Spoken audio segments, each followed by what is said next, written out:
గజ్జలందెలు ఘల్లు ఘల్లున కౌసల్య అంకసీమను నాట్యమాడనెద్ది.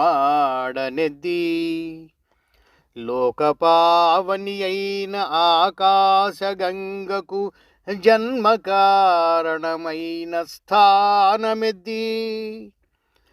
పతిశాపమున రాతి బండయై పడియున్న ఇంటికి నిజ రూపమిచ్చనెద్ది.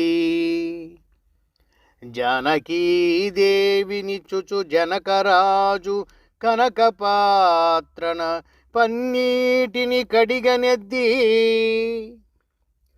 అట్టి నీ పాద నీరేజమయో నాదు కఠిన దేహం భూతాకంగ కందెనేమో. తారక బ్రహ్మనామ కోదండరామ, తారక బ్రహ్మనామ కోదండరామ.